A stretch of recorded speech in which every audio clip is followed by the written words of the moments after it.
شروع اللہ کا نام لے کر جو بڑا مہربان نہایت رحم والا ہے۔ الف لام میم۔ اس میں کچھ شک نہیں کہ اس کتاب کا نازل کیا جانا تمام جہانوں کے پروردگار کی طرف سے ہے۔ کیا یہ لوگ یہ کہتے ہیں کہ پیغمبر نے اس کو از خود بنا لیا ہے؟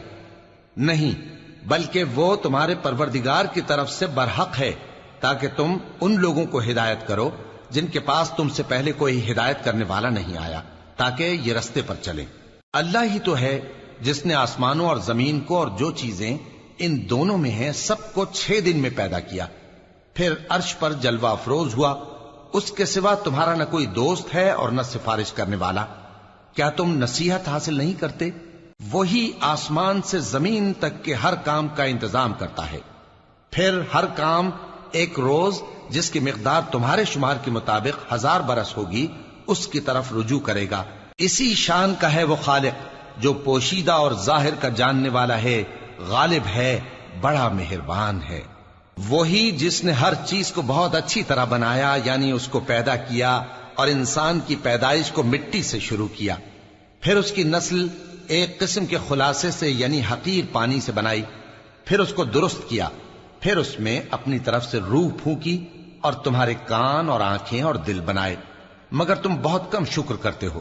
اور کہنے لگے کہ جب ہم زمین میں ملیا میٹ ہو جائیں گے تو کیا اثر نو پیدا ہوں گے؟ حقیقت یہ ہے کہ یہ لوگ اپنے پروردگار کے سامنے جانے ہی کے قائل نہیں۔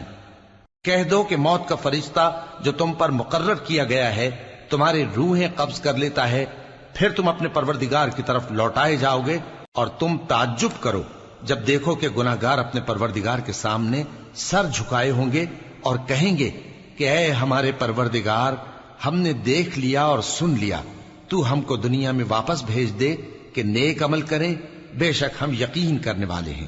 اور اگر ہم چاہتے تو ہر شخص کو ہدایت دے دیتے، لیکن میری طرف سے یہ بات قرار پا چکی ہے کہ میں دوزخ کو جنوں اور انسانوں سب سے بھر دوں گا، سو اب آگ کے مزے چکھو، اس لیے کہ تم نے اس دن کے آنے کو بھلا رکھا تھا۔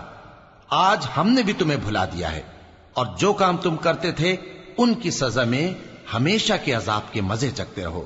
ہماری آیتوں پر تو وہی لوگ ایمان لاتے ہیں کہ جب ان کو ان کے ذریعے نصیحت کی جاتی ہے تو سجدے میں گر پڑتے اور اپنے پروردگار کی تعریف کے ساتھ تسبیح کرتے ہیں اور غرور نہیں کرتے۔ ان کے پہلو بچھونوں سے الگ رہتے ہیں، اس حال میں کہ وہ اپنے پروردگار کو خوف اور امید سے پکارتے اور جو کچھ ہم نے ان کو دیا ہے اس میں سے خرچ کرتے ہیں۔ سو کوئی شخص نہیں جانتا کہ ان کے لیے کیسی آنکھوں کی ٹھنڈک چھپا کر رکھی گئی ہے، یہ ان اعمال کا صلہ ہے جو وہ کرتے تھے۔ بھلا جو مومن ہو وہ اس شخص کی طرح ہو سکتا ہے جو نافرمان ہو؟ دونوں برابر نہیں ہو سکتے۔ جو لوگ ایمان لائے اور نیک عمل کرتے رہے ان کے رہنے کے لیے باغ ہے، یہ مہمانی ان کاموں کی جزا ہے جو وہ کرتے تھے، اور جنہوں نے نافرمانی کی ان کے رہنے کے لیے دوزخ ہے، جب چاہیں گے کہ اس میں سے نکل جائیں تو اس میں لوٹا دیے جائیں گے، اور ان سے کہا جائے گا کہ جس دوزخ کے عذاب کو تم جھوٹ سمجھتے تھے اس کے مزے چکھو، اور ہم ان کو قیامت کے بڑے عذاب سے پہلے دنیا کے عذاب کا بھی مزہ چکھائیں گے، شاید وہ ہماری طرف لوٹ آئیں۔ اور اس شخص سے بڑھ کر ظالم کون جس کو اس کے پروردگار کی آیتوں سے نصیحت کی جائے تو وہ ان سے منہ پھیر لے۔ ہم گناہگاروں سے ضرور بدلہ لینے والے ہیں۔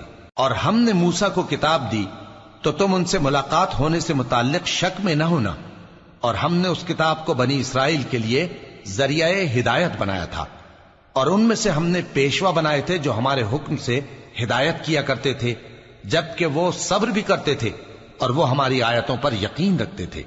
بلا شبہ تمہارا پروردگار ہی ان میں جن باتوں میں وہ اختلاف کرتے تھے قیامت کے روز فیصلہ کر دے گا۔ کیا ان کو اس امر سے ہدایت نہ ہوئی کہ ہم نے ان سے پہلے بہت سی امتوں کو جن کے رہنے کے مقامات میں یہ لوگ چلتے پھرتے ہیں ہلاک کر دیا؟ بے شک اس میں نشانیاں ہیں، تو یہ سنتے کیوں نہیں؟ کیا انہوں نے نہیں دیکھا کہ ہم بنجر زمین کی طرف پانی رواں کرتے ہیں، پھر اس سے کھیتی پیدا کرتے ہیں جس میں سے ان کے چوپائے بھی کھاتے ہیں اور یہ خود بھی کھاتے ہیں؟ تو یہ دیکھتے کیوں نہیں؟ اور کہتے ہیں اگر تم سچے ہو تو یہ فیصلہ کب ہوگا؟ کہہ دو کہ فیصلے کے دن کافروں کو ان کا ایمان لانا کچھ بھی فائدہ نہ دے گا اور نہ ان کو مہلت دی جائے گی، تو ان سے منہ پھیر لو اور انتظار کرو، یہ بھی انتظار کر رہے ہیں۔